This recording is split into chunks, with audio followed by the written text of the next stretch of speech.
Boa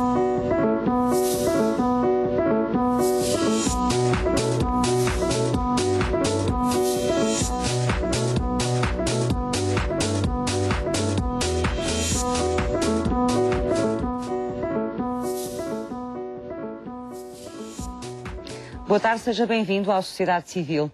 Números das Nações Unidas apontam que haja, a nível mundial, 650 milhões de pessoas com deficiência ou incapacidade. A inclusão de pessoas com deficiência é o tema de hoje no Sociedade Civil.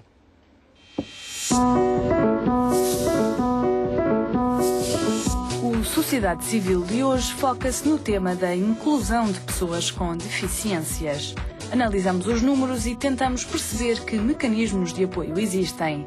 Ficará a conhecer o Programa de Emprego e Apoio à Qualificação das Pessoas com Deficiências e Incapacidades, mas também teremos o contributo de um arquiteto que nos fala sobre a formação para a acessibilidade.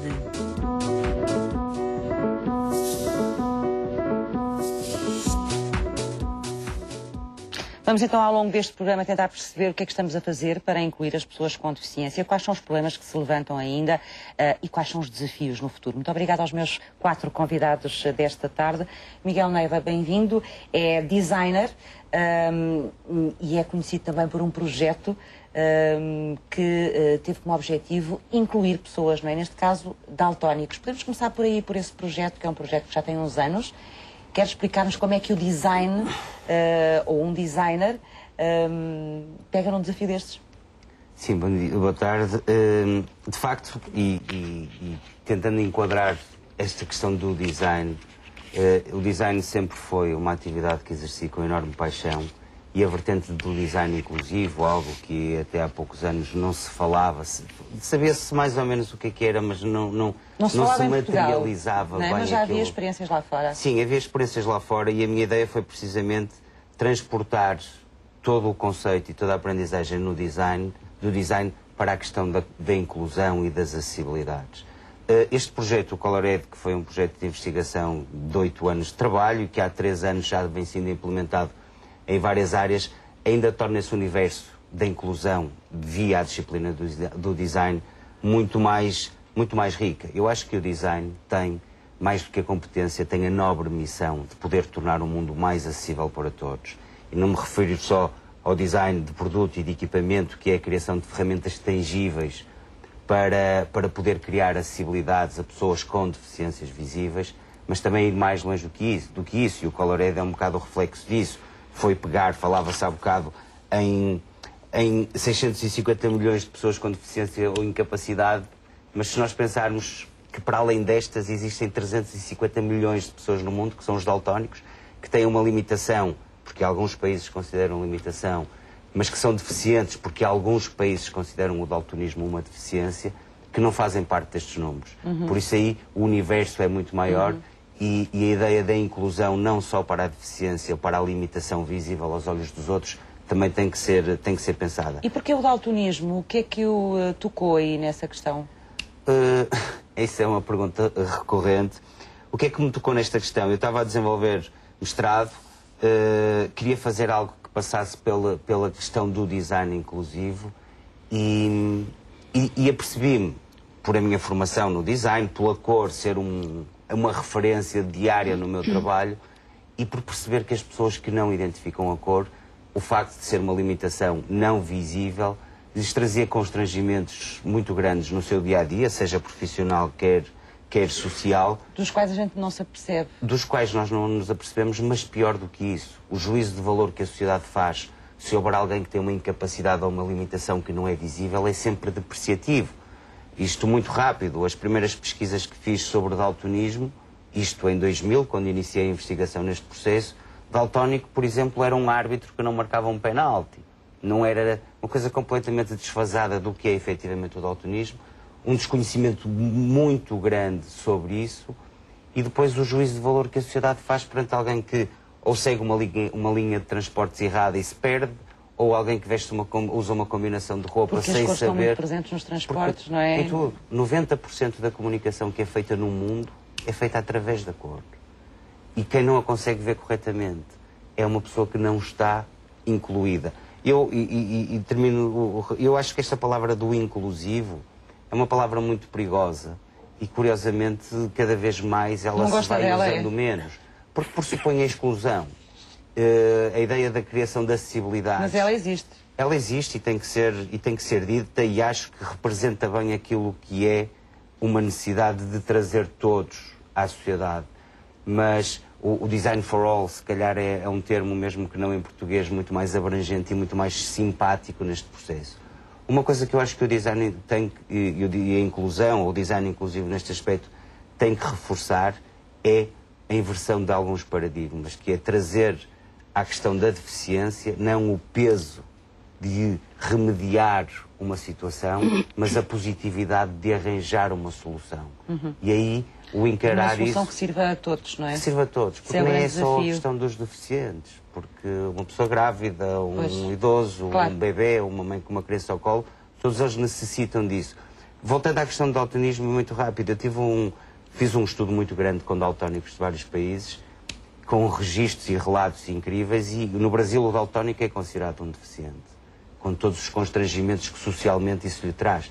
E havia um daltónico que me disse uma coisa que me marcou muito, que é: ser daltónico é a pior deficiência que existe, dizia ele.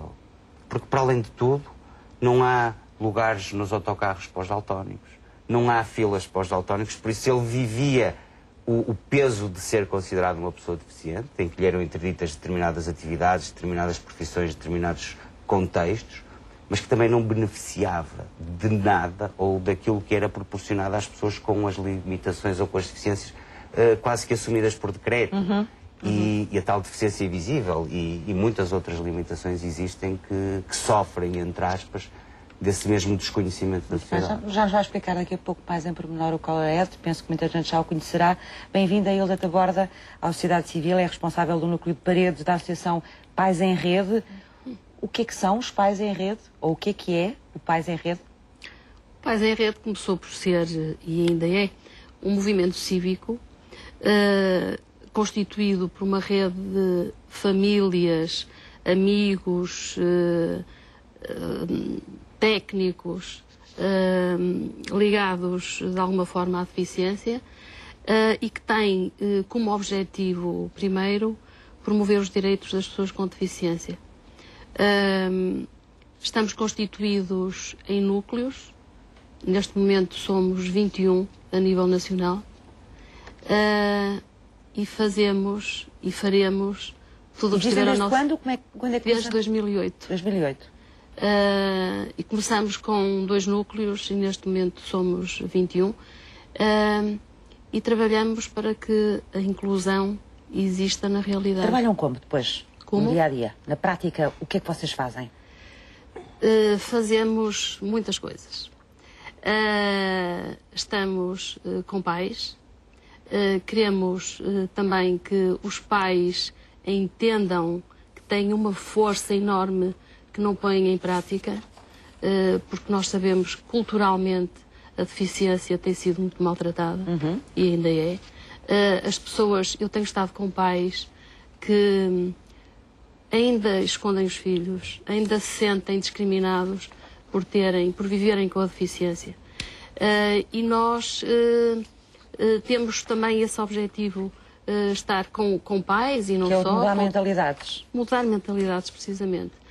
Vamos às escolas, temos conseguido estar com professores, alunos, pais também nas escolas e dizer-lhes que temos que obrigar a pôr em prática a legislação que temos sobre a deficiência, e é uma legislação muito boa. Até há pouco tempo era a melhor da Europa, só que na prática não existe. Temos também uma coisa única a nível mundial. O Pais em Rede conseguiu que a Gulbenkian e o Ministério da Saúde nos patrocinasse oficinas para pais. E temos já muitos pais, não sei dizer quantos, mas são muitos já, que fizeram essas oficinas. As oficinas estão divididas em 3 módulos. A primeira trabalha o apoio emocional, depois dá de alguma forma, no segundo módulo, ferramentas para que os pais se sintam bem. E depois, o terceiro, são pais prestadores de ajuda. Pais que já estão capazes, não são todos, claro, mas pais que já estão capazes de ajudar outros pais. Ajudar outros pais, estarem presentes, por exemplo, em hospitais. Não sei se é de vosso conhecimento, mas o anúncio da deficiência continua a ser feito de uma forma desastrosa. Estive há pouco tempo com uma mãe que tem uma menina com trissomia 21 e que me disse, sabe, quando a minha filha nasceu, o médico disse, a sua filha parece um sapo. Tem mãos como os sapos, pés como os sapos. Claro que, se calhar... Portanto, os próprios profissionais de saúde... Não estão informados. Não estão informados, nem preparados... nem preparados para dar a notícia. Falar para com os pais sobre anunciar. estas questões, muitas Claro vezes. que não há formas bonitas de dizer a um pai mas há ou uma formas mãe, corretas. mas há formas corretas. Essa não é a forma correta, com certeza. Portanto, nós tratamos disso tudo. Neste momento também acabamos de publicar 3 livros sobre a deficiência. Já nos vai falar deles daqui a Tá pouco, bem, está bem? tá Não bem. vale a pena dizermos já, porque temos tempo para conversar. Lia Ferreira, bem-vinda à Sociedade Civil, é arquiteta, é provedora municipal do cidadão com deficiência da Câmara Municipal do Porto. Há quanto tempo, Lia, é que está com esta função? Como provedora Sim. estou há exatamente 1 ano, Há um ano. mas durante 3 anos fui adjunta do antigo provedor. Portanto, já tinha experiência. Já tinha experiência, aliás, esta área é a minha área. Muito antes de aceitar o desafio e assumir o cargo de adjunta, mais tarde como provedora, eu desde sempre que me dediquei ao assunto das acessibilidades e da inclusão.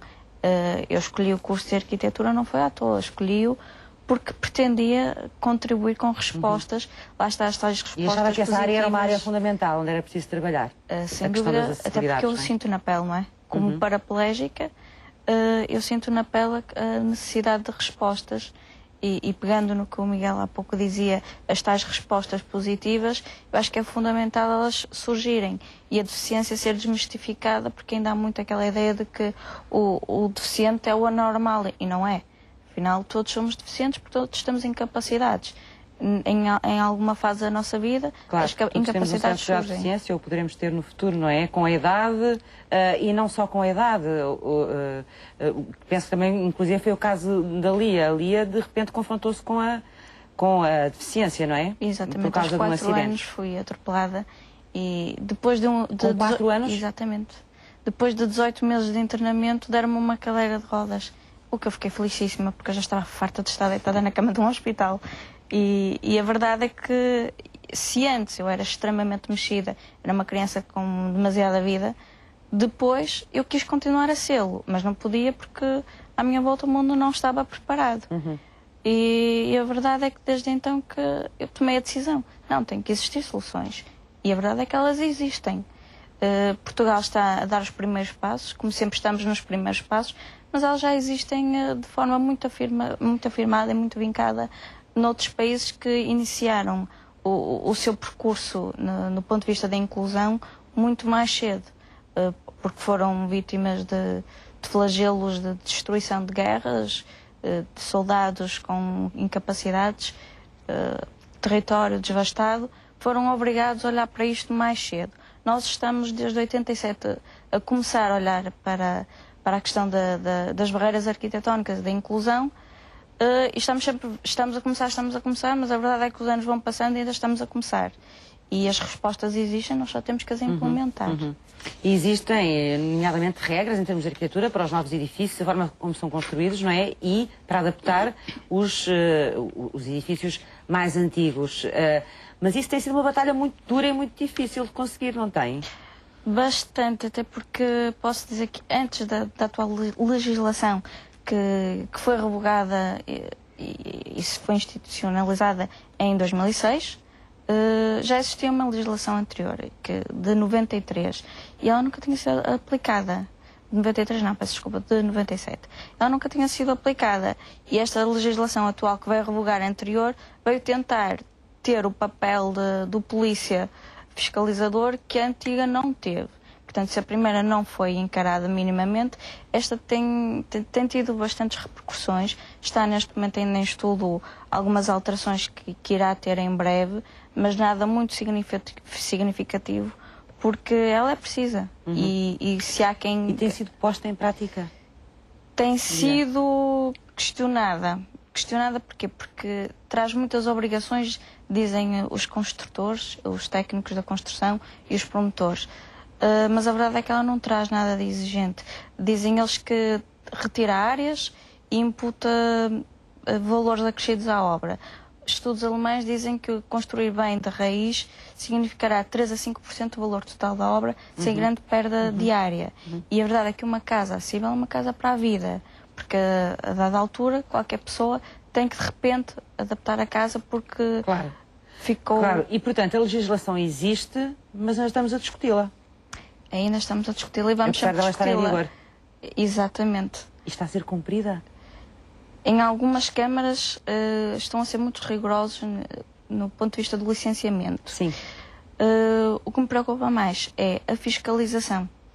A fiscalização, que nem todas as câmaras estão a aplicar a fiscalização e têm a responsabilidade de aplicar. Ou seja, não é só o que está incluído no projeto, mas é depois verificar se as coisas foram feitas tal e qual como estão. Verificar se foram feitas e verificar se estão a ser adaptados os edifícios anteriores à entrada em vigor da legislação atual.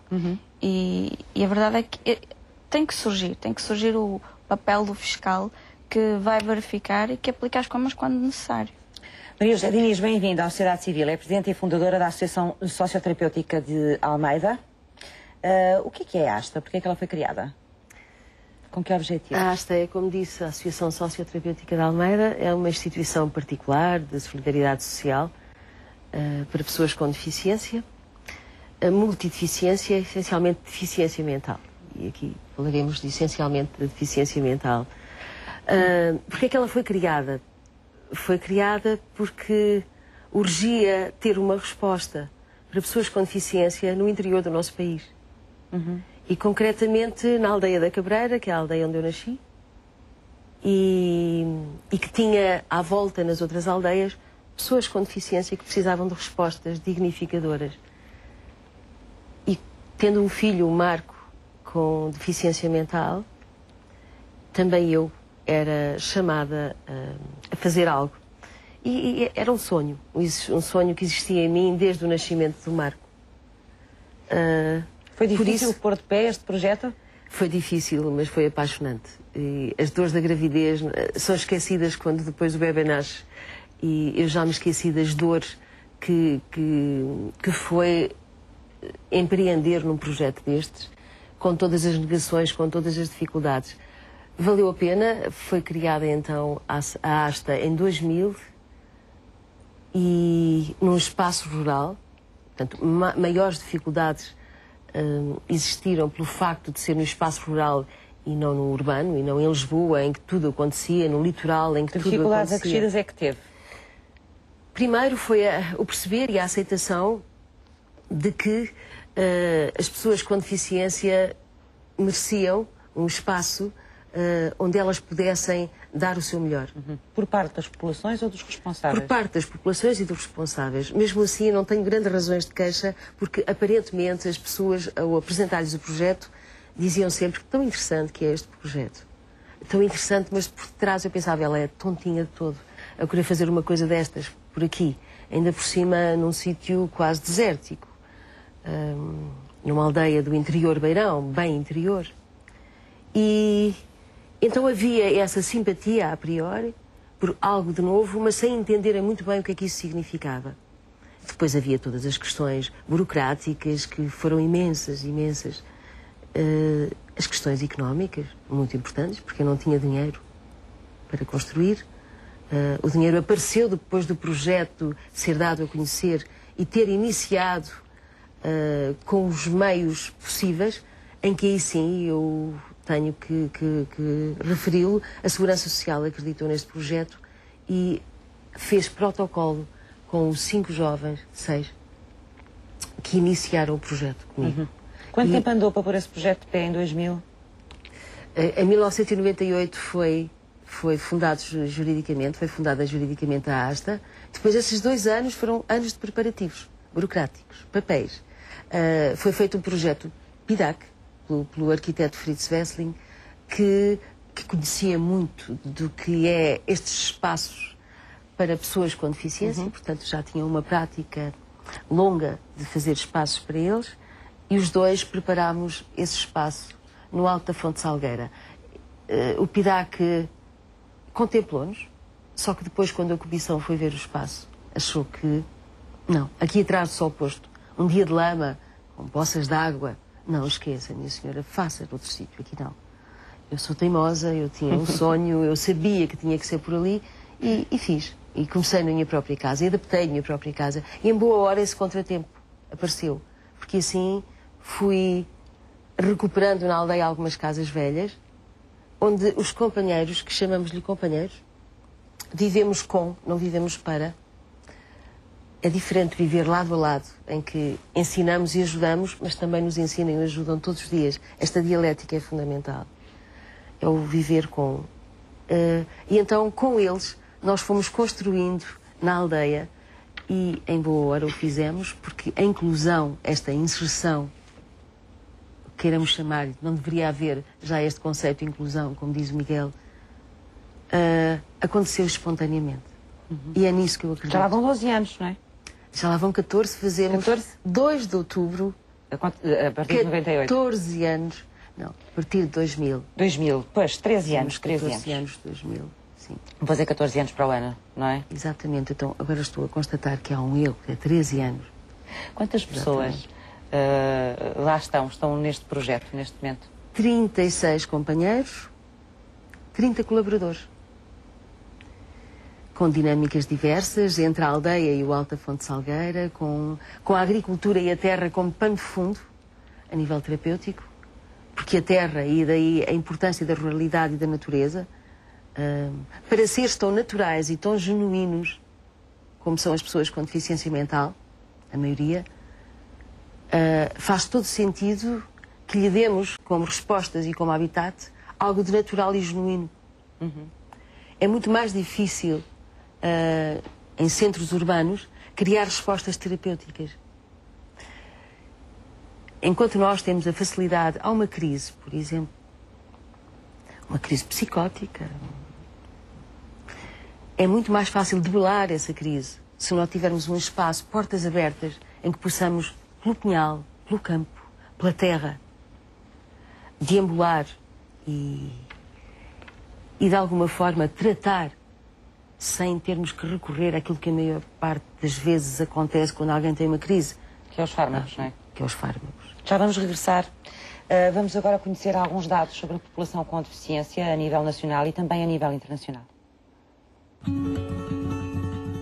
De acordo com as Nações Unidas, existem cerca de 650 milhões de pessoas com deficiência em todo o mundo e 15 a 20% possuem algum tipo de deficiência ou incapacidade.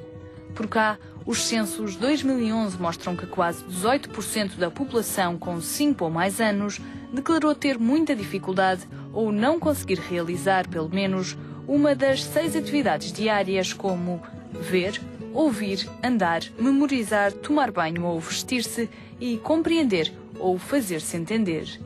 Na população com 65 ou mais anos, este indicador atinge os 50%. E se nos últimos censos não se analisaram ao pormenor as deficiências, em 2001 esse estudo foi feito. No início dos anos 2000, a maioria da população deficiente era deficiente visual, mas as deficiências motoras tinham também grande expressão. Estudos levados a cabo pelo Instituto Nacional para a Reabilitação provam que as pessoas com deficiência têm menores níveis de educação, menor taxa de empregabilidade, menores rendimentos do trabalho e maiores despesas com a saúde. Para promover o esclarecimento de dúvidas e a resolução de questões apresentadas, foi criada em fevereiro de 2011 a Linha do Cidadão Portador de Deficiência, com chamada gratuita através do 800 208 462. O serviço está disponível todos os dias úteis, das 9h30 às 17h30, e pretende divulgar junto das pessoas com deficiência informação sobre direitos e benefícios específicos.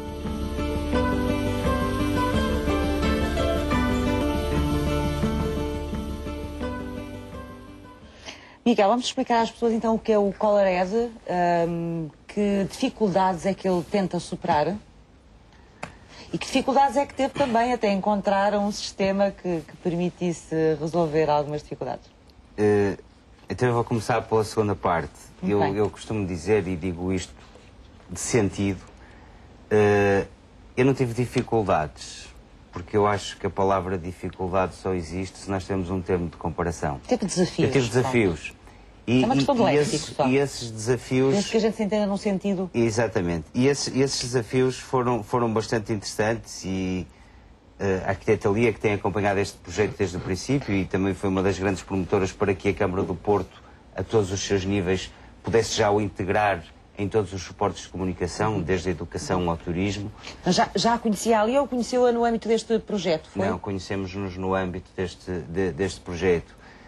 Mas pegando um bocado naquilo, e não querendo interromper as apresentações que foram feitas, eu tive uma experiência muito interessante com este projeto, que foi, uma vez fui convidado pelo Presidente da Associação Portuguesa de Deficientes para ir lá apresentar o que era o Colored, uma coisa nova, não existia rigorosamente nada atrás, uma linguagem universal que poderia tornar ou garantir a integração na sociedade de alguém que nunca tinha reclamado esse afastamento pela cor.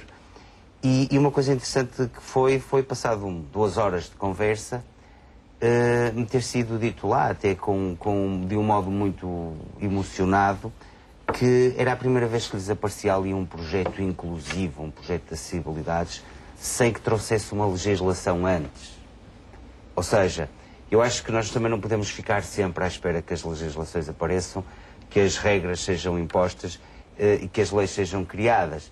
E o sensibilizarmos uma sociedade para esta questão de que todos somos iguais e que todos temos o mesmo espaço, e transportando isto agora para a questão do projeto Colored, eu acho que o grande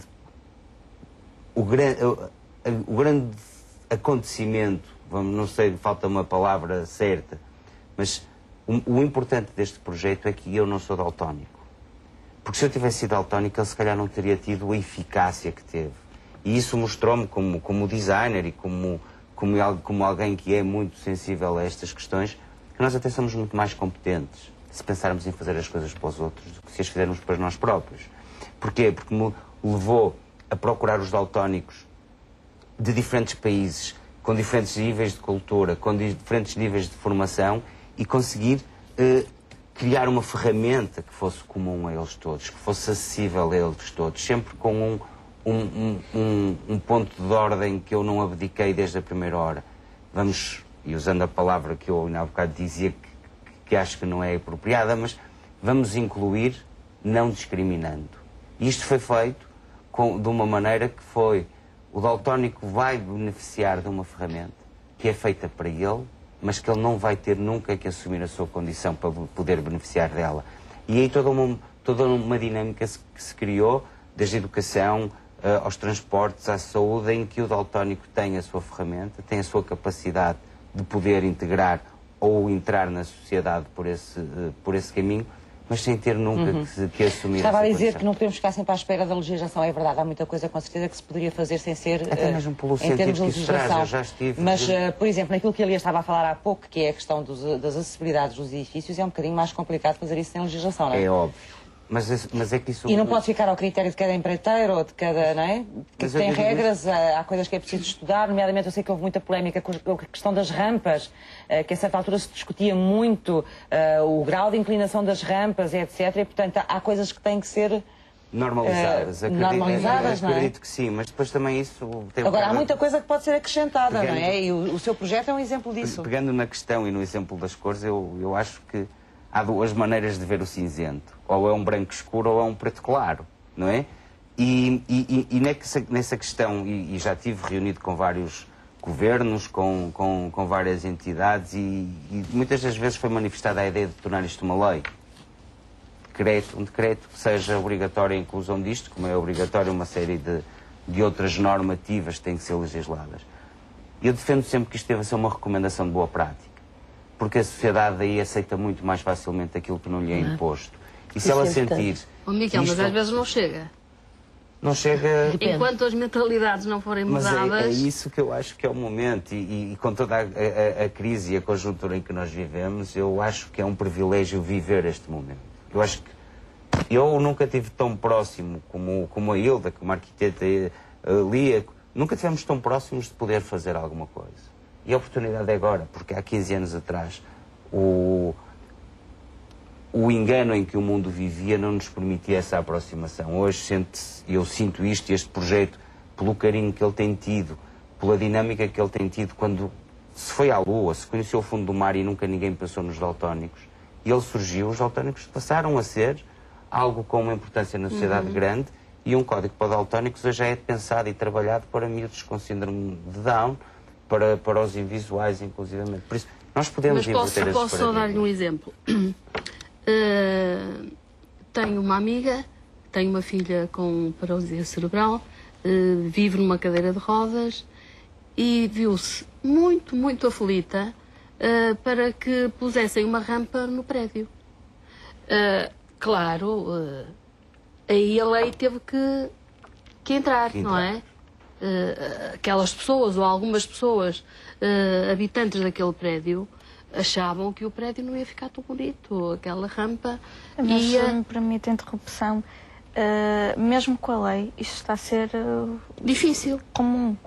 Todos os condomínios, praticamente todos, estão a opor à construção de rampas ou a implementação de plataformas ou elevadores por questões estéticas e monetárias. Mesmo com a lei, os condomínios Mas a lei aí opõem-se. ajuda.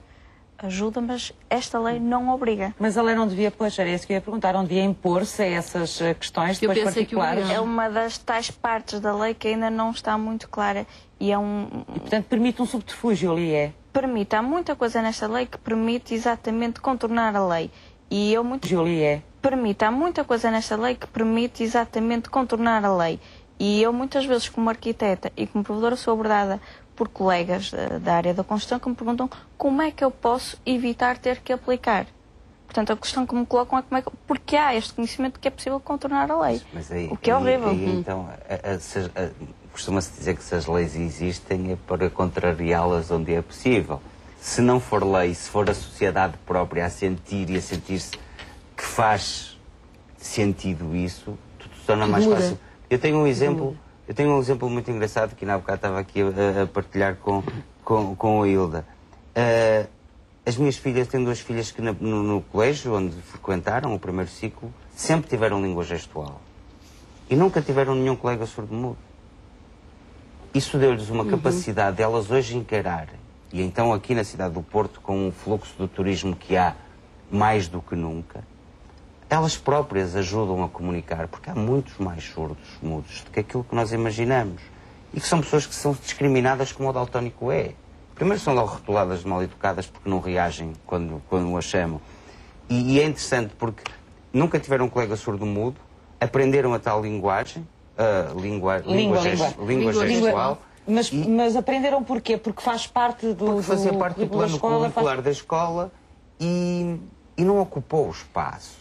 Miguel, mas também é uma escola muito especial, porque eu tenho os meus netos nos primeiros passos, acho que as boas práticas devem ser ditas, e tenho os meus netos lá.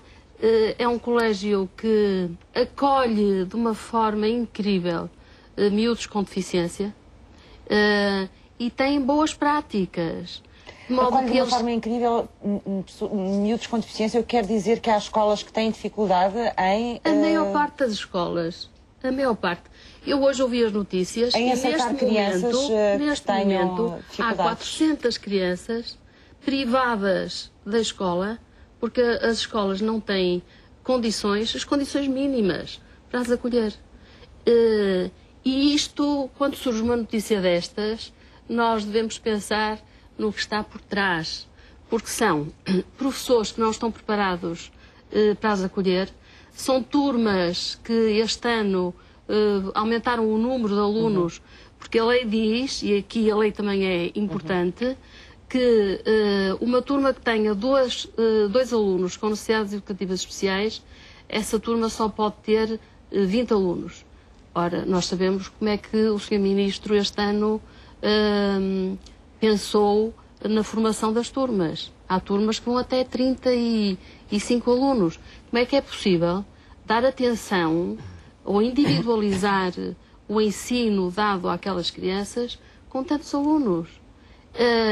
E se calhar, alguns dos professores até ficam contentes, porque não têm que perder tempo, como eles dizem, porque não acreditam que é possível ensinar os alunos com deficiência como... Mas muitas vezes há o apoio dos professores de ensino especial, não é? Também. Sim, mas são poucos. Nós sabemos também que estão por colocar.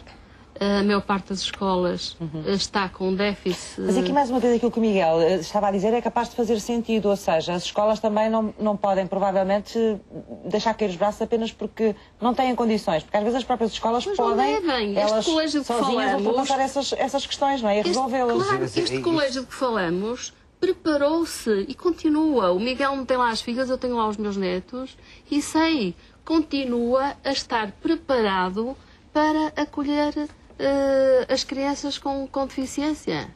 Eu sei de um caso que veio, um menino que veio de outro infantário e que mal chegou, aqueles olhares de todos os professores e técnicos que trabalham nessa escola eram olhares atentos e que viram imediatamente que aquela criança deveria ter qualquer problema. E foi indicado e foi depois observado pelas pessoas competentes e chegou-se à conclusão que era um menino que precisava de ajuda. Ora, se esta escola não tivesse essa vontade, essa preparação, essa visão que tem da deficiência, se calhar o menino lá continuaria e se calhar não faria algumas coisas, mas... O mais importante de tudo é que a própria comunidade e a própria sociedade tome consciência dos problemas e os assuma, não é? Claro. Absolutamente, e se me permitem sobre isso, que a sociedade civil efetivamente tome conta da situação. E a propósito da questão das leis, eu acho importante, eu concordo com o Miguel, as leis são para serem contestadas muitas vezes. A lei é fundamental, ela tem que existir, obviamente, mas a lei não pode ser cega, porque isso iria criar mais lesões do que resolver situações. Eu vou só dar como exemplo a questão da não construção da ASTA e da aprovação do projeto naquele espaço, porque era considerado um espaço fora do circuito habitual, não tinha infraestruturas, nem água, nem eletricidade, distava mais do que deveria, talvez em meio quilómetro, de um espaço, se fosse centro de saúde ou hospital, a que pudesse ocorrer. Havia algumas alíneas que não correspondiam, ipsis verbis, àquilo que a lei exigia. Isso fez com que eu insistisse em fazer na aldeia, ainda um pouquinho mais longe que esse espaço. O que leva a uma situação caricata é que é a gente pensar que mais vale não fazer nada do que fazer alguma coisa que não esteja propriamente de acordo com a lei. É mais difícil. Chegar, Eduarda, é porque muita gente desiste e não faz, e perde forças e perde energias por questões destas. O que é que eu fiz? Eu comecei, fui muito teimosa, claro que fui. Ainda bem, em boa hora. Porque depois de tanta luta e de eu achar que era ali que tinha que ser, eu sentia que era ali porque havia razões, muitas razões que eu poderia apresentar para que devesse ser ali o espaço, ASTA. Então, passado 2 anos, depois de muita luta, eu consegui que o administrador delegado de Coimbra, com a comissão do PIDAC, aí nessa altura já não havia, já estava a ASTA a proliferar, a vivenciar, e consegui que as pessoas fossem à aldeia e percebessem o que estava a acontecer, o que é que tinha acontecido aqueles 2 anos, naquele pequeno espaço adaptado, numa casa antiga, nas outras casas ao redor, nos campos. E no final, esse senhor disse: minha senhora, avancem com este projeto, façam alterações arquitetónicas que é necessário fazer, e não havia uma série de questões arquitetónicas, porque o Fritz Wesseling tentava que tudo fosse o mais... Não havia um elevador, por exemplo, embora esteja lá e não seja utilizado, mas não havia, e era preciso haver. Portanto, itens que tínhamos que responder, e concordámos com isso. Ele disse: minha senhora, avance com este projeto. Agora, eu percebo que quer fazer. E vou-lhe dizer uma coisa: valem mais 2 horas no local do que 2 meses no gabinete. E eu penso que isso diz tudo. Porque quem não conhece a realidade, quem não conhece o campo, quem inclusivamente não conhece as pessoas com deficiência ou as suas necessidades intrínsecas, porque há necessidades que não são visíveis. Nós vemos uma necessidade, é visível o caso da Lia e dos casos motores, em que vemos que o que é que necessitam, a rampa, a casa de banho determinada, com determinado espaço. Mas as pessoas com deficiência mental não se trata disso. É diferente. Há coisas que não se veem, como o caso de daltónicos, não se veem. E há um sofrimento maior, porque aquilo que mais precisam às vezes, nestes casos, não são rampas. Ou melhor, é outro tipo de rampa. São rampas humanas, são aberturas que não existem e que têm a ver com educação. Educação da sociedade. E era disso que estávamos a falar agora. Eu posso fazer Vocês estavam a falar de Já a seguir, educação vai da fazer já a sociedade. seguir, está bem? Vamos ter que avançar para a próxima reportagem Tá. e eu já lhes dou a palavra de novo. O Instituto do Emprego tem um programa para qualificar e para empregar pessoas com deficiência. A sociedade civil foi conhecê-lo junto do diretor do Centro de Reabilitação Profissional de Gaia.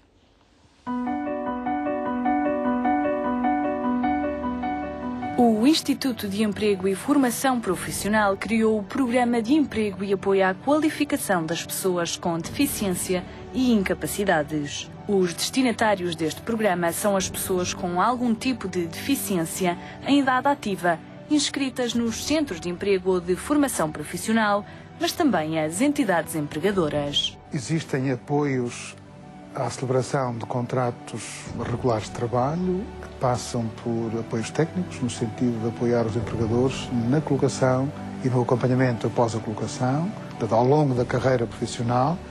A entidade empregadora e o próprio trabalhador com deficiência podem mobilizar os apoios técnicos no sentido de resolver qualquer problema que surja. Existem apoios financeiros para as entidades empregadoras adaptarem os postos de trabalho, eliminar barreiras arquitetónicas quando isso seja necessário. Existe ainda também um outro apoio de natureza financeira, que são a redução ou a suspensão ou a isenção da taxa social única. Uma pessoa com deficiência, quando está à procura de primeiro emprego, está desempregado ou teve um problema na sua atividade profissional e precisa de apoio, deve dirigir-se a um centro de emprego que despoltará todo o processo de trabalho através dos seus recursos e mobilizando complementarmente os centros de recursos especializados, vai dar a resposta. Para além dos apoios à integração, manutenção e reintegração no mercado de trabalho, este programa assenta também no emprego apoiado e na disponibilização de apoios complementares. Como o diretor do Centro de Reabilitação Profissional de Gaia, Jerónimo Sousa, destaca um caso marcante e de sucesso. Um exemplo de um jovem que residia numa das ilhas portuguesas, que um dia fez um acidente de viação, ficou paraplégico, sem qualquer estrutura de apoio no contexto da ilha onde vivia, que entretanto teve a oportunidade de integrar um centro de reabilitação profissional, fez formação profissional na área de desenho assistido de computador, obteve uma qualificação profissional certificada. Para isso também foram atribuídos produtos de apoio para permitir a sua mobilidade. Fez a seguir um estágio complementar de formação numa empresa de referência do nosso país. Durante esse trabalho, obviamente, foi apoiado no sentido de obter o estágio, durante o estágio. No termo do estágio, foi apoiado na articulação com a empresa, no sentido de obter um emprego, o que aconteceu. Portanto, foi integrado profissionalmente nessa empresa. A empresa foi apoiada com a isenção da taxa social única durante um período. O posto de trabalho também foi objeto de algum ajustamento através da concessão de apoios. Está a trabalhar, constituiu família, tem uma vida independente. Esse jovem é o exemplo de alguém que fez formação profissional através do IFP, usufruiu deste programa de apoio e, por isso, hoje está numa situação profissional regular, com uma habitação adaptada, com a família e ainda pratica basquete. O objetivo final do Programa de Emprego e Apoio à Qualificação das Pessoas com Deficiências e Incapacidades foi, neste caso, cumprido em pleno e o que se pretende é que casos como esse sejam a regra e não a exceção.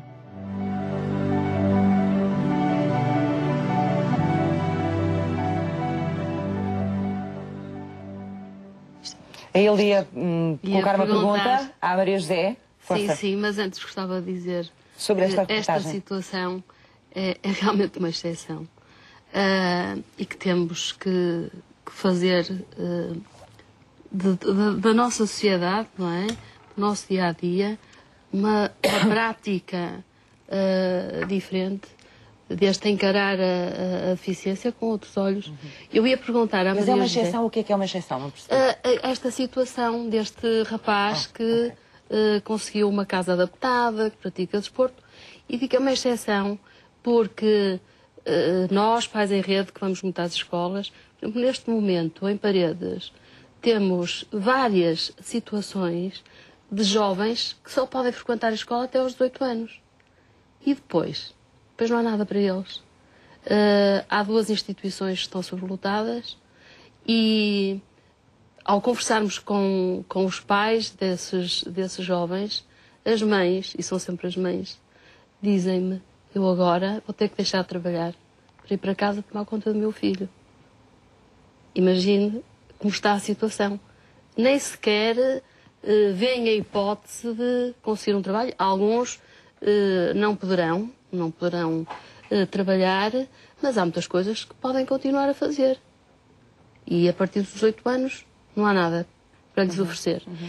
O que eu ia perguntar à Maria José é se sabe se esse senhor que visitou o seu espaço, o espaço da Asta, teria na família alguém portador de uma deficiência. Não. Não? Não. Era alguém com uma sensibilidade grande, porque depois ele até contou na nossa aldeia, quando visitou, algumas histórias da sua avó e dos tiares, e percebia-se que era alguém que gostava da ruralidade e constatava a importância de uma ambiência rural para o desenvolvimento de determinado tipo de pessoas. Portanto, a saúde que isso podia aportar. Isso ele percebia. Mas, mais do que tudo, percebeu o que viu. Claro. Percebeu a nossa dinâmica. E percebeu que o mais importante não era a distância até ao próximo centro de saúde, que agora já nem existe. Portanto, aquilo que era ontem já não é hoje. Que a questão das infraestruturas, água ou luz, eu dizia, mas eu prometo que eu vou criar um poço, que eu vou criar um PT. Portanto, não é por isso. Isto não pode ser obstáculo. Não é? Mas há pessoas que interpretam a lei de uma forma cega e isso pode ser impeditivo de grandes projetos e de fazermos grandes coisas no nosso país. Ela é importante, é fundamental, claro, mas depois cada caso é um caso. E as leis não podem ser feitas por pessoas que desconhecem a realidade a que diz respeito a essa mesma lei, não é? Não sei sobre... E a questão da educação, para mim, é que era fundamental. Porque nós estamos a falar de educação social, de educação. Se nós... Tudo mudará daqui a 30 ou 40 anos se as crianças de hoje forem educadas de uma forma diferente. A deficiência, ou as pessoas com deficiência, já não serão para elas a mesma coisa. Claro. Porque esses tabus, esse processo histórico é natural, aconteceu. Agora tudo está a desvendar-se. E qualquer dia... Não é uma questão só de respostas sociais, é uma questão mesmo das próprias pessoas, que era o que a Ilha dizia há pouco, não é? Das pessoas ainda se fecharem quando têm situações na família, de se fecharem muito sobre elas. Sim, e de não se virarem para fora e de não exigirem, não é? Eduardo, há pessoas que ainda acham que foram castigadas por Deus. Sim. Isto é terrível.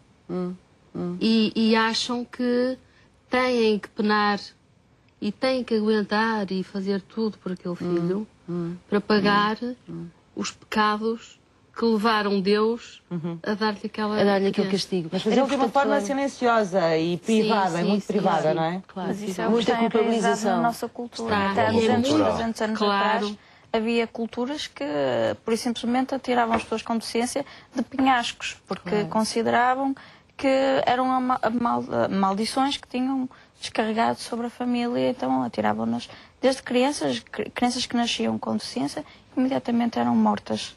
E, portanto, é uma cultura que... Nós não chegamos a fazer isso, mas fechávamos-las. E ainda há quem as feche. E nós temos que dar o exemplo. Eu fui viver para uma aldeia de Paredes e acho que o facto de eu aparecer com o meu filho, que tem paralisia cerebral e é multideficiente, é um bom exemplo para as pessoas. Porque eu sei que muitas pessoas continuam a ver a deficiência com aquela pena de coitadinho. Eu nunca admiti que tratassem o meu filho dessa forma, não é? Problema, que é a maneira como se julga e como se cria um estatuto do coitado dele, ou vamos ter a caridade por... E isso tem a ver com todas estas questões culturais que tem que mudar agora e que vai mudar agora. E voltando à questão do Coloredo, eu procurei inverter isso. Eu não queria que este projeto que foi feito para os daltónicos, eles o sentissem como uma ajuda. Porque senão tinha-lhe chamado Colorade, ajuda à cor. Mas isso eu estava-lhes a criar o tal estigma de se sentirem discriminados e terem que ser incluídos. E a ideia da positividade, que eu acho que é importante. A questão da escola, o sensibilizar as escolas para isso, seja professores, encarregados de educação, pais, alunos, da mesma maneira que a reciclagem entrou no nosso dia-a-dia. Foram as minhas filhas que me ensinaram a reciclar, porque trouxeram isso da escola.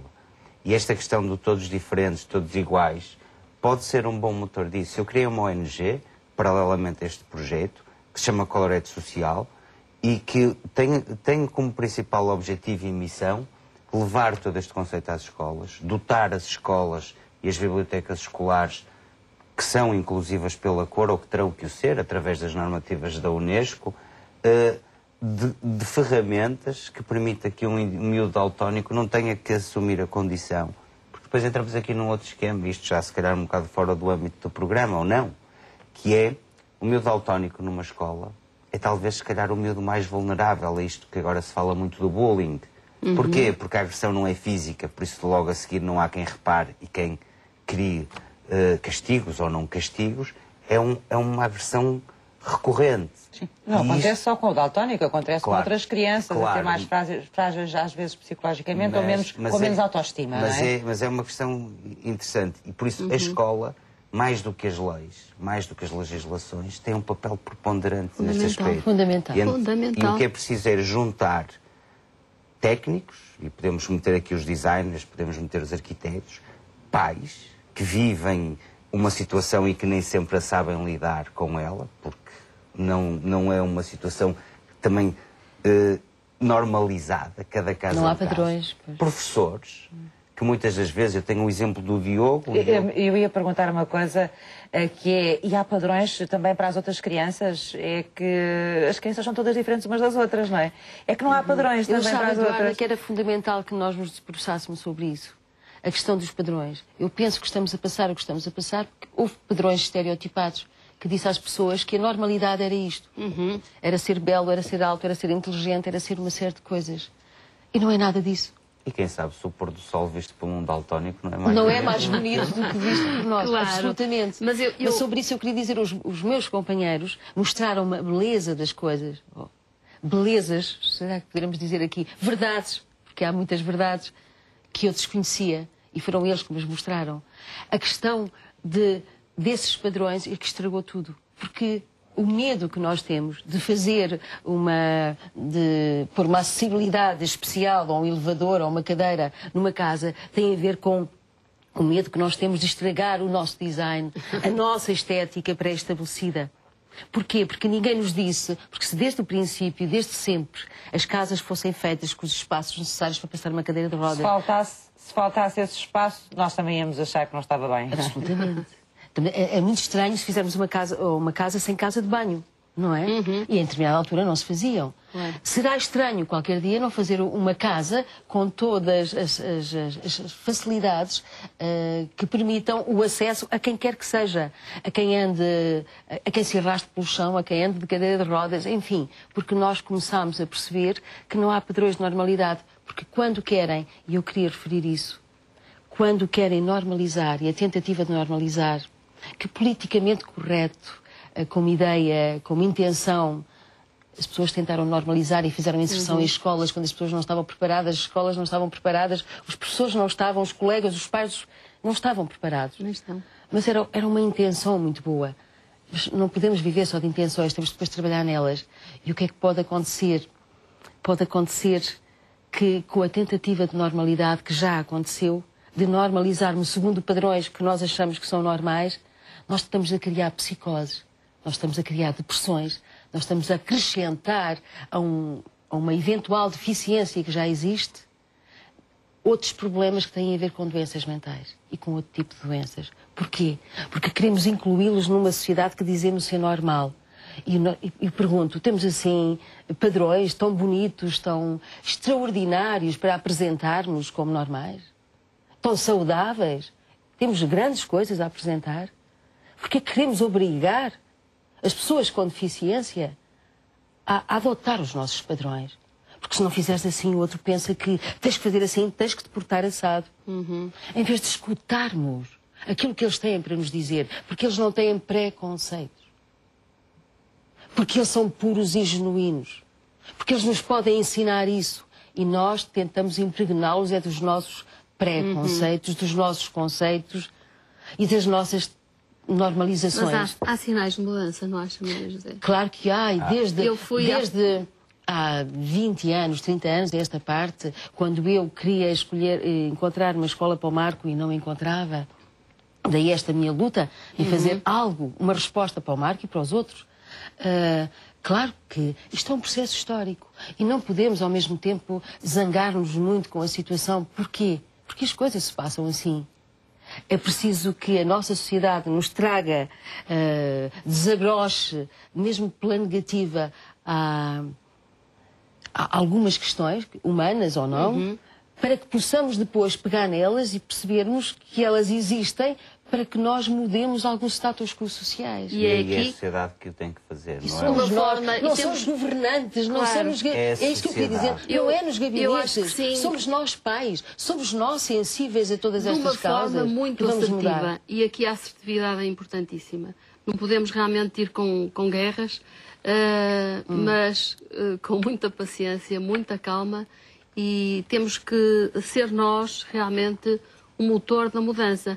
E quando lhe dizia que há mudanças, nós também temos exemplos bons.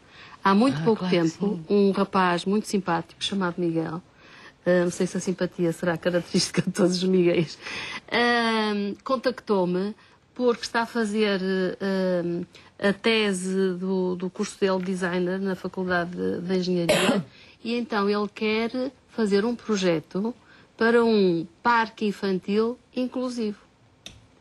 E levantou questões que mesmo a mim nunca me tinham passado pela cabeça. Quando o meu filho andava pelos jardins, que quase não andava, porque não há nenhum jardim infantil que esteja adaptado, seja que... São todos normalizados também. Claro, Não há em Portugal, mais uma vez. É em Portugal que eu vivo, Porque Lia. lá fora isso já é prática comum. Claro. Nós E estamos este rapaz, eu conversei imenso com ele, também quis saber se teria na família alguma pessoa com deficiência, porque as pessoas que têm, que vivem a deficiência são diferentes. Isso não há dúvida nenhuma. Ele não, até tinha uma experiência muito negativa. Na escola, um rapaz, um colega com uma deficiência que não sei qual era, deu-lhe um empurrão tal que o rapaz caiu, o tal Miguel, da altura de 2 ou 3 metros e esteve mal. Mas também já também pode ter sido essa história que o motivou a ir à procura de respostas, não é? Mas a verdade, peço desculpa, é que estamos aqui de volta da educação infantil e estamos a esquecer muito também da responsabilidade dos meios de comunicação social, que são os primeiros a dar o exemplo de que quando aparece a pessoa com deficiência é ou o coitadinho ou aquele que, apesar de, conseguiu fazer. Portanto, nunca há o tipo de histórias, não é? No tipo de histórias e de notícias que são dadas, não é? E temos outra questão. O caso da RTP tem feito um esforço para tratar estes temas e é um esforço notável e que eu reconheço. Mas o que eu vejo na grande maioria dos canais é que a pessoa com deficiência é omitida. E surgiu muito recentemente que tem um a ver programa... muito, com certeza, com aquilo que a Maria já estava a dizer, que tem a ver com os padrões, não é? Exatamente. Logo com a seleção que se faz com base nesses padrões. É quase involuntária, não é? Ou não pensada. E esquecemos as experiências que já estão a ser feitas no mundo da moda, pessoas com deficiência que já estão no mundo da moda. Temos uma péssima cobertura aos Paralímpicos, que são atletas fantásticos. E eu falo de jogos de basquetebol e rugby adaptado que chegam a encher estádios em horas. Escócia também. Mas não cá. Eu falo, por exemplo, quando foi os últimos Paralímpicos, o jogo de basquete, num instantinho, tinha mais de 6 mil pessoas a assistir. E eram adeptos ferrenhos, adeptos que se pegam e que criam disputas como criam cá as nossas equipas de futebol. E eu estou convencida que no momento em que nós olhamos para o desporto adaptado e lhe permitimos que seja não só do ponto de vista da reabilitação, mas também da competição, vai surgir um Cristiano Ronaldo no desporto adaptado que vai transformar a deficiência como um padrão. É possível ser deficiente. Muito bem. Possível. Miguel, não se esqueça do que vai dizer. Tem que ser já a seguir, vou ter que avançar para a reportagem, está bem? Não se esqueça. Okay. Os acessos e a mobilidade das pessoas com deficiência é uma preocupação que entrou na vida dos arquitetos. O arquiteto Fernando Lima Pacheco explica-nos como é que se formam os arquitetos nesta área.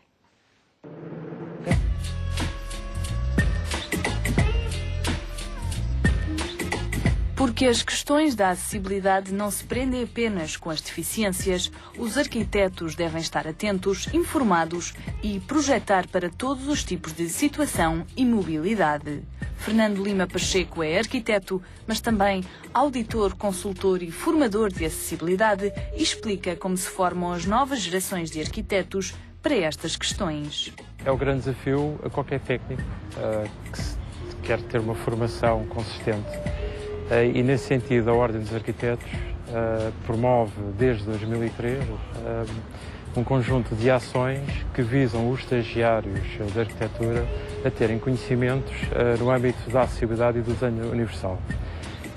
Embora seja uma sensibilização, a Ordem também faz formação na área da acessibilidade, da legislação da acessibilidade em vigor, que tem muitos preciosismos, e é preciso entender as expectativas das pessoas com deficiência, não é só ter a boa vontade de projetar para pessoas com deficiência, só de cadeira de rodas, mas perceber que as expectativas das pessoas com deficiência são muito abrangentes. Até porque eu posso ser eu o utilizador daqui a uns anos. Portanto, nós não podemos esquecer que o problema da acessibilidade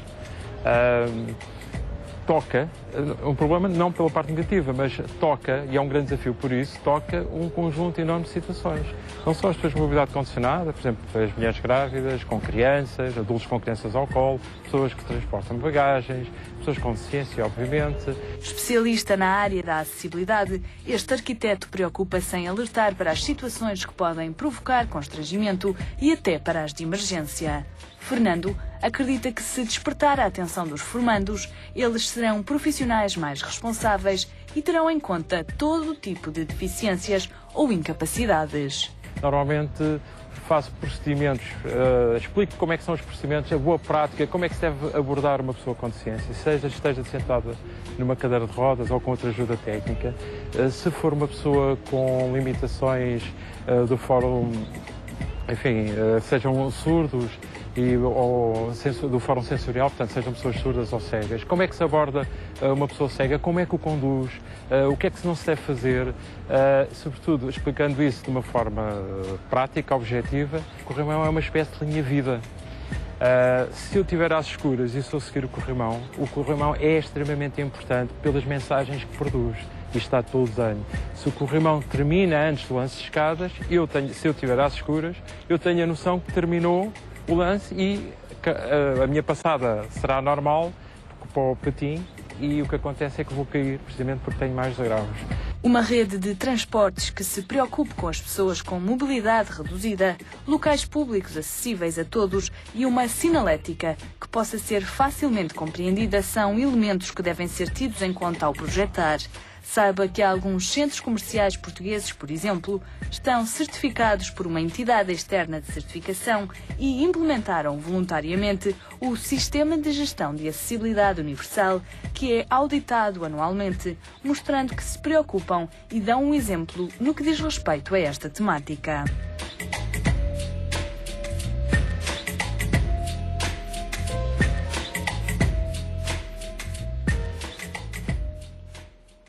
Miguel, ia acrescentar qualquer coisa ao que ele estava a dizer? Não, e apenas referir que falávamos dos atletas paralímpicos e o facto é que nós, no final de cada 4 anos em que há uns Jogos Olímpicos e a seguir uns Paralímpicos, os Paralímpicos são sempre muito mais medalhados, não é? Por isso até isso nós temos esse trabalho. E pegando na questão olímpica, é um processo em que este projeto, Colored também pela via da inclusão e da criação de iguais acessibilidades para todos, Estamos a trabalhar com o Comitê Olímpico Português, com várias entidades, para garantir que nos Jogos Olímpicos do Rio, em 2016, a cor seja efetivamente um fator de comunicação para toda a gente. Voltando à conversa e à questão de ser a sociedade a dinamizar isso, eu tenho um exemplo muito interessante, que já foi até fruto de várias peças da RTP, que era um miúdo que é daltónico e que teve grandes problemas na escola por causa disso. Inclusivamente chumbou, reprovou a disciplinas porque o professor não entendia bem porque é que ele interpretava mal mapas, interpretava mal uma série de tipo de coisas. E essa sensibilidade é algo que não pode ser imposta. Não pode ser imposta ao professor, não pode ser imposta ao encarregado de educação, ao pai nem ao próprio aluno. Tem que ser um trabalho conjunto. E esse trabalho conjunto consegue-se fazer. E eu tenho um exemplo que me arrepia sempre que falo nele e que me motiva todos os dias, que é um miúdo que vive a 9.000 km de distância daqui, que é da Argentina, que é daltónico, que encomendou uns lápis da Viarco, que é uma marca que já utiliza o código nos seus produtos, e que conseguiu integrar-se no meio escolar e na sua sociedade pela cor, porque conseguiu entender a cor, reza por mim e põe uma velinha e chama-me anjo da guarda. Por isso não é preciso ter ninguém próximo que tenha uma deficiência para podermos ser sensíveis a isso.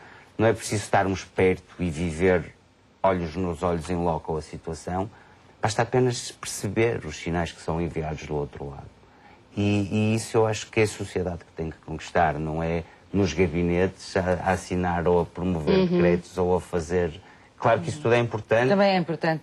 Mas e aí eu gostava que nos falasse um pouco também do seu trabalho, porque não temos passado por ele aqui muito, perceber um pouco melhor o que é um provedor municipal, quais são as suas atribuições, e nomeadamente em relação ao Porto, que é a sua experiência, perceber também quais são as grandes solicitações que lhes chegam, as principais, não é?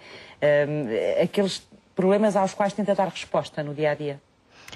Em primeiro lugar, gostava de enquadrar um bocadinho a criação desta figura. A Câmara Municipal de Porto, há 11 anos atrás, foi pioneira na criação da figura do provedor municipal do cidadão com deficiência. Depois dessa criação, algumas câmaras já aderiram e já criaram os seus próprios provedores. Lamentavelmente, 11 anos depois, ainda são muito poucas as câmaras que têm esta figura.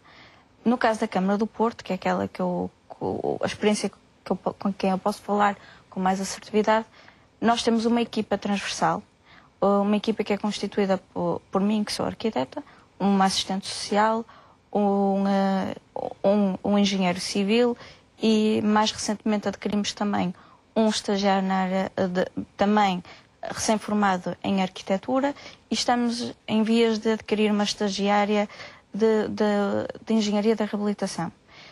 Portanto, o que é que nós fazemos? Inicialmente a provedoria servia de mediadora, recebia as queixas do público que eram muito na área das faltas de condições da cidade e das faltas de condições das próprias habitações e das dificuldades monetárias para adquirir os chamados produtos de apoio.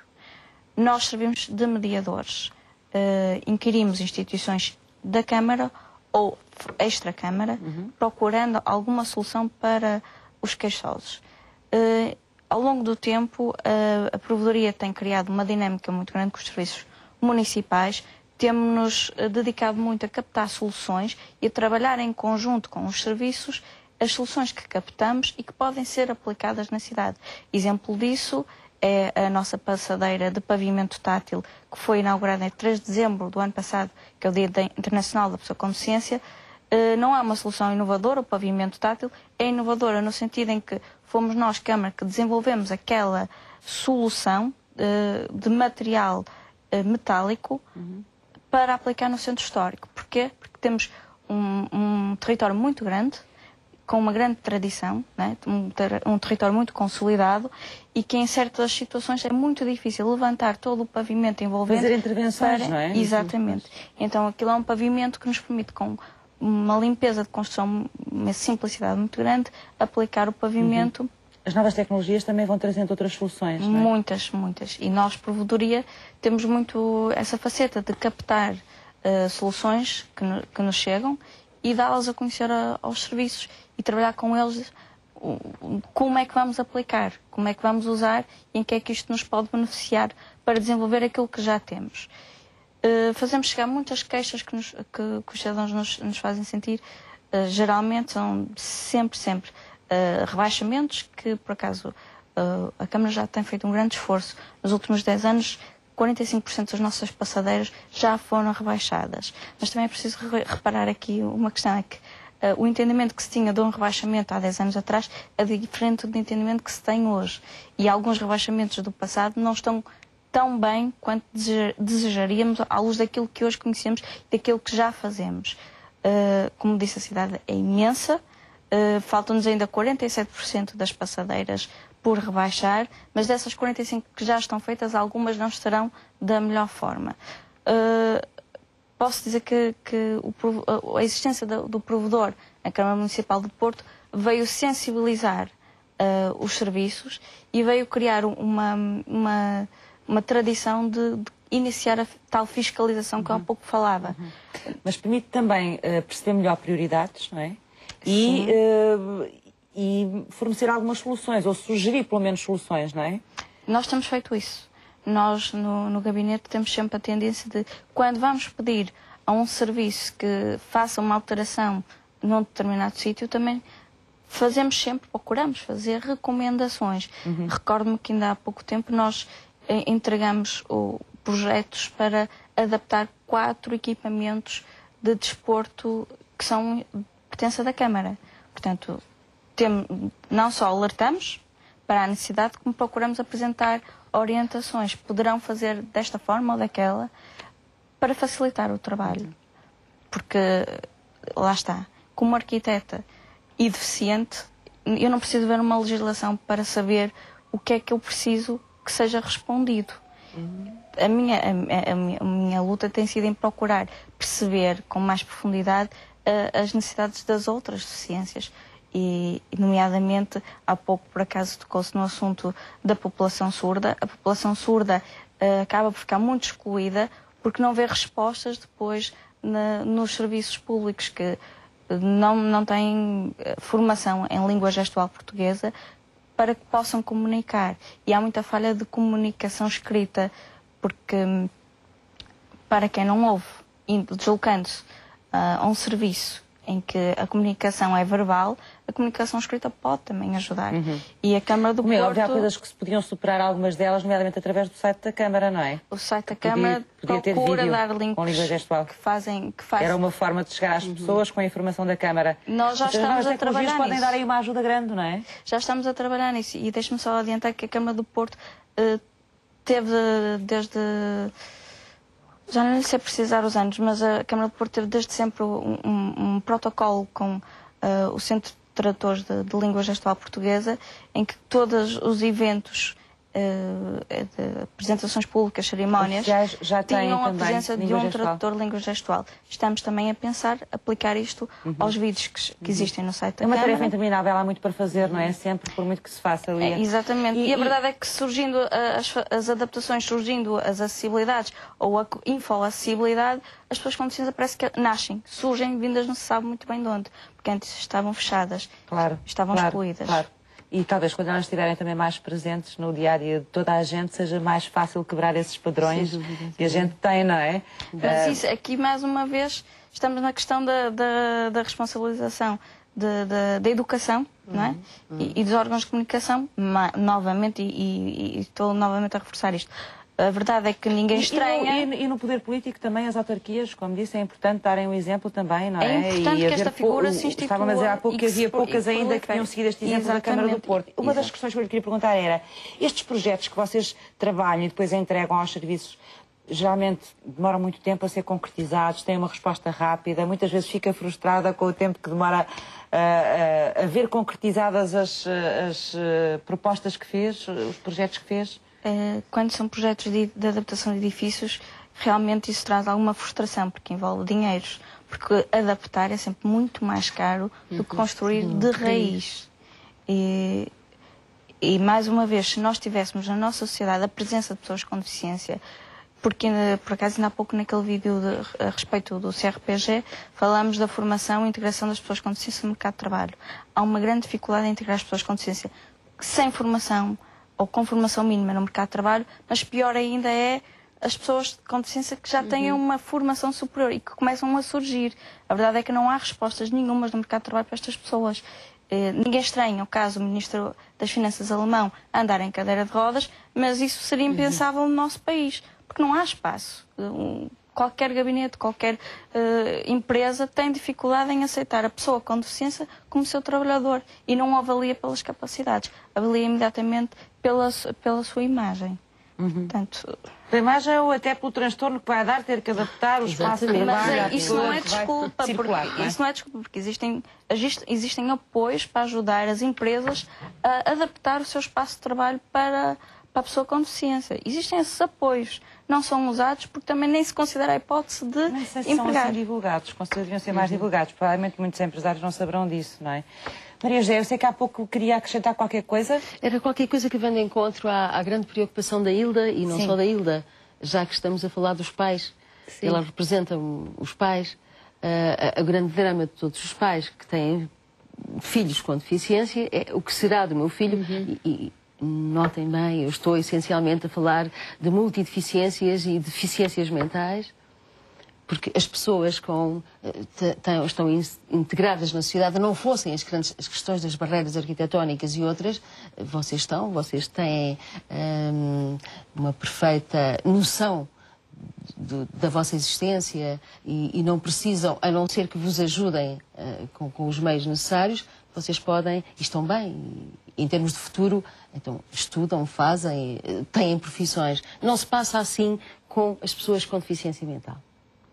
E eu penso que isso, e são muitas as que existem, e nós pais pensamos o que será feito deles quando nós partirmos. Porquê? Porque a sociedade não se estruturou, não criou os espaços que pudessem dar resposta às necessidades dessas pessoas. Criou as escolas X e Y, as universidades que respondem a quem quiser ser engenheiro, quem quiser ser médico, quem quiser ser N coisas. Então, e as universidades, entre aspas, os espaços que possam dar resposta às nossas pessoas com deficiência mental.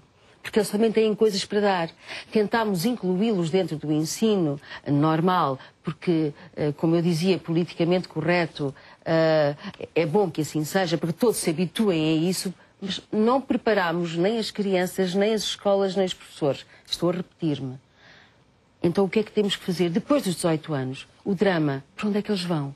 As instituições, a maioria que existem no país, não estão preparadas para os ter depois dos 18 anos. Então, estão criadas as condições para que eles tenham espaços onde possam trabalhar. Depois dos 18 anos, toda a gente, 19, 20, 21, sai-se da casa dos pais. Esse é o percurso normal. Também deveria ser o percurso das pessoas com deficiência. Também deveria haver respostas sociais suscetíveis de os receberem para que eles possam dar. Também eles sabem coisas. Também têm as coisas para dar. Então, tem que haver esse espaço. E isso é uma coisa que urge fazer e que quem de direito, a começar por nós pais que temos que alertar, teremos que fazer algo para que eles tenham um espaço. E não é um espaço qualquer. Não é um espaço institucional tipo gueto, onde eles vão passar o resto da vida. É um espaço que terá que ter os pilares e que eu considero fundamentais para que um cidadão se sinta integrado. Os 3 pilares é a família, o trabalho e o grupo social, a identidade. Vamos deixar as pessoas com essa reflexão, porque estamos no final do programa. Obrigada, Maria José. Vamos avançar. Hoje vamos conhecer o programa universitário Mais Saber, da Universidade Católica Portuguesa, já a seguir nas respostas dos parceiros.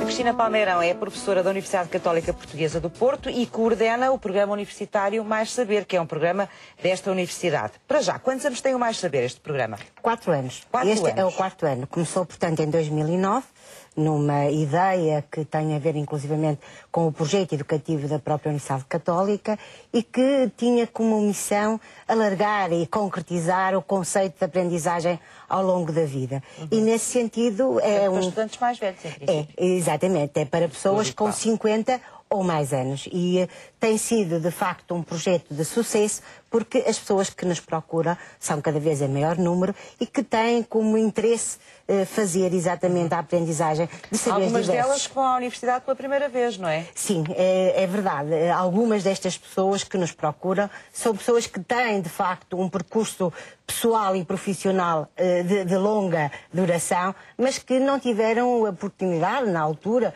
por questões várias, de frequentar o ensino superior. Ou então têm um interesse muito especial sobre alguma área que querem aprofundar? Também é verdade, desde a questão das artes, por exemplo, da música. Contudo, aqui o que sobressai neste programa é que é um programa de cariz académico e, portanto, inscrito num desenho curricular de 3 anos. E isso é também, digamos que, uma matriz inovadora, se quisermos, em Portugal. Ela existe sim noutros países, mas em Portugal, com estas características, o primeiro aconteceu na Católica. Este programa tem que fazer 3 anos para ter Tem um curso de 3 anos para ver concluído o programa, sim. E isto, eu imagino que vocês têm pessoas que vêm de várias áreas de várias diferentes. áreas de saber. Como é que conciliam isso tudo neste programa? A ideia, inclusivamente, deste programa é um programa de formação contínua, é um programa transversal e que concretiza, inclusivamente, os vários saberes que são oferecidos pela própria universidade em termos das unidades académicas, direito, economia, gestão, teologia, educação, psicologia, todos aqueles que são, ou todas aquelas que são as unidades da Católica em termos de resposta formativa a nível do primeiro e do segundo ciclo, e até do terceiro, agora concretizam-se neste que nós designamos como 4º ciclo. É de facto um ciclo para pessoas com mais de 50 anos, mas com uma dimensão transversal. Muito bem. Então, quem quiser saber como é que o programa funciona, pode ir ao site da Universidade Católica e tem lá toda a informação sobre isso. Tem lá toda a informação, desde qual é exatamente o programa em termos de ideia de projeto, ao desenho curricular, aos prazos de candidatura. E depois há várias áreas diferentes em que se podem inscrever? Ou... Regra geral, eles são inscritos por ano curricular. Muito bem. Dentro daquilo e têm que fazer aquelas disciplinas todas daquele ano. Têm que fazer aquelas disciplinas. Aqui também uma questão diferente é a questão da avaliação e até da transição de ano. As pessoas podem... Funciona de maneira diferente? Funciona de maneira diferente, porque não há aqui, digamos que, uma avaliação no sentido de reter as pessoas num determinado ano.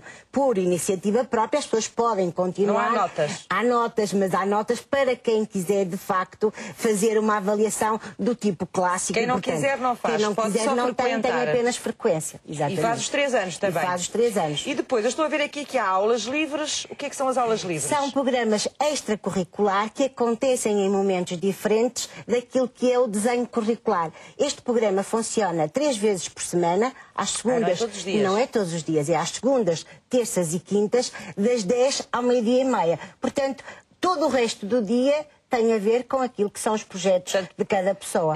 Se quiserem, as pessoas podem então fazer outras coisas. Ir a essas aulas livres, ir a alguns seminários. Seminários, visitas, e que surgem muito por vontade de quem frequenta estes cursos. Ou seja, é auscultado que outras áreas, que outros saberes gostariam de desenvolver e nós vamos articular, vamos conjugar os interesses com aquilo que é a nossa própria possibilidade de oferta. Este curso dura 3 anos, como disse, e as pessoas, para se inscreverem, deve estar a começar agora, não é? Estão a decorrer as inscrições até o dia 3 de outubro. As aulas vão já começar no dia 7 de outubro. O calendário é o calendário normal e, portanto, vai no primeiro semestre até aos primeiros dias de dezembro, depois há ali um interregno e recomeça em fevereiro e vai até maio. Portanto, é de facto um plano que segue a matriz de um qualquer plano universitário, sendo que aqui o público são públicos diferentes e que acabam por ter também aqui um desenho também diversificado, eclético e que acaba por articular todos esses Para frequentar este programa universitário é preciso ter alguma formação de base mínima ou não? Não. De facto, aquilo que importa aqui é a vontade, é o desejo para aprender. E, portanto, dar continuidade ou iniciar um projeto que, por qualquer motivo, numa altura ou outra, não teve a oportunidade de fazer. São sujeitos a uma entrevista. Essa entrevista é apenas para auscultar do interesse interesse e dos saberes que gostaria de ver mais desenvolvidos. Posso dizer que o terceiro ano foi fechado em termos de desenho só o ano passado, porque foi a primeira vez que tivemos alunos a chegar ao terceiro ano. Portanto, nós fizemos uma oferta do primeiro ano, o segundo e o terceiro foi construído exatamente a partir do momento em que fomos conhecendo quais eram os interesses de aprendizagem destas pessoas. Muito bem. Por exemplo, quem se inscrever este ano vai começar com economia para não economistas. Exatamente. Logo, não é? Pode Só ser. para termos um exemplo. É o que está aqui no É o que está em termos do primeiro ou segundo semestre. E depois, História da Música Ocidental, artistas portugueses do século XX, alguma ciência da vida, o corpo que somos, portanto, tudo matérias abrangentes de cultura geral que as pessoas... De cultura geral e que tem a duração de podem uma ter hora gosto, em cada não é? semana. Sim, tem. Quantas pessoas tiveram lá o ano passado? Nós neste momento vamos, como digo, na quarta edição. Sim. A primeira turma, portanto, não são turmas muito grandes. No primeiro ano, no segundo e no terceiro. E no terceiro. As turmas não são de grandes dimensões. Sim. O primeiro ano foi o melhor, digamos assim, em termos de número. Tivemos 28 pessoas a frequentar o primeiro ano. Importa depois dizer que vai é? acabando por questões várias de desistir e chegaram ao final do terceiro ano 18 pessoas. O segundo, foram os primeiros? Foram os primeiros. O que acontece a esses formados? Há uma sessão que também ela é articulada com as sessões de celebração dos outros níveis de ensino. Aconteceu em meados de maio. Muito e bem. Esses alunos estão também integrados nessa dinâmica. E tiveram um diploma. Exatamente. Pronto. Então, procurem o site da Universidade Católica, se estiverem interessados, e procurem lá o programa universitário para saber tudo. Cristina, muito obrigada por ter vindo à Sociedade Civil. E agora abrimos a agenda para as outras ações dos parceiros da Sociedade Civil.